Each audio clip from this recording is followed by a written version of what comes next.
सियासत में लोग कुर्सी ढूंढते हैं, लेकिन कुछ लोग अपना काम ढूंढते हैं। आज हम मठाधीश की इस पन्ने पर बात उस नेता की कर रहे हैं जो सोनिया गांधी के दरबार का खास था, पर वक्त बदला तो मोदी के मिशन का सिपाही बन गया।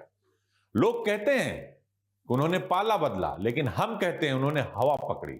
लेकिन सबसे चौंकाने वाली बात, 70 साल की उम्र में भी इस शख्स ने वो कर दिखाया जो दिल्ली के लुटियन जोन्स के अच्छे अच्छे युवाओं के बस की बात नहीं रही। देखिए जगदंबिका पाल की वो कहानी जो सदन का मिसाल बनती है। उत्तर प्रदेश की राजनीति में कुछ चेहरे ऐसे होते हैं जो सिर्फ सत्ता के खेल में नहीं, बल्कि हर लहर में, हर तूफान में अपनी मौजूदगी को दर्ज कराते हैं और अपनी पहचान, अपनी छाप छोड़ जाते हैं। जगदंबिका पाल ही ऐसा नाम है। यूं तो वो यूपी कांग्रेस के अध्यक्ष बनकर संगठन में जान फूंक चुके हैं। सोनिया गांधी के भरोसेमंद नेता बनकर साबित किया कि जनता उनके साथ है। लेकिन 2014 से पहले ही हवा बदल रही थी। देश के मिजाज को भांपते हुए जगदंबिका पाल ने दशकों पुरानी कांग्रेस की राह को छोड़ दिया और भारतीय जनता पार्टी का दामन थाम लिया।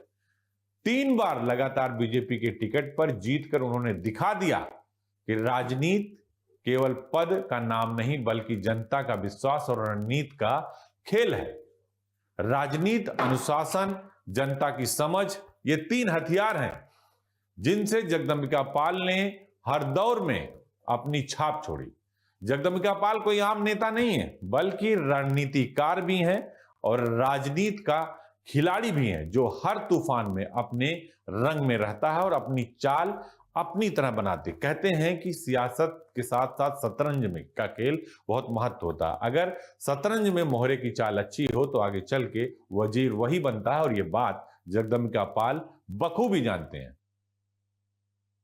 ये वो दौर था जब यूपी कांग्रेस की चाबी जगदंबिका पाल के पास थी। सोनिया गांधी की आंखों में उनके लिए वो भरोसा था जो महज चंद नेताओं को नसीब होता है। प्रदेश अध्यक्ष के तौर पर उन्होंने कांग्रेस की सूखी जड़ों को अपने पसीने से सींचा।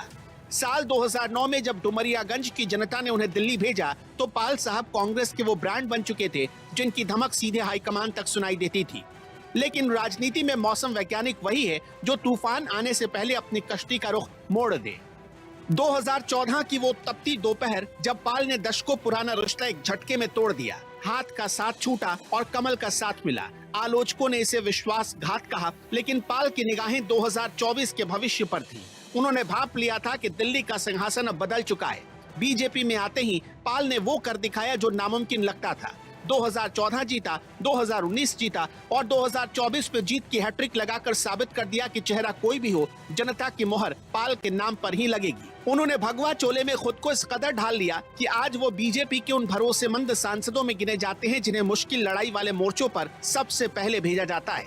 लेकिन पाल की असली ताकत उनका अनुशासन है। जहां युवा सांसद अक्सर सदन से नदारद मिलते हैं, वहीं 70 साल की उम्र पार कर चुके पाल साहब का रिकॉर्ड बेदाग है।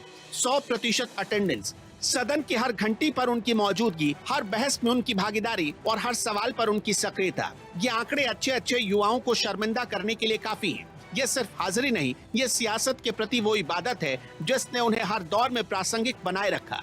दौर बदले, दरबार बदले, लेकिन जगदंबिका पाल की ड्यूटी नहीं बदली।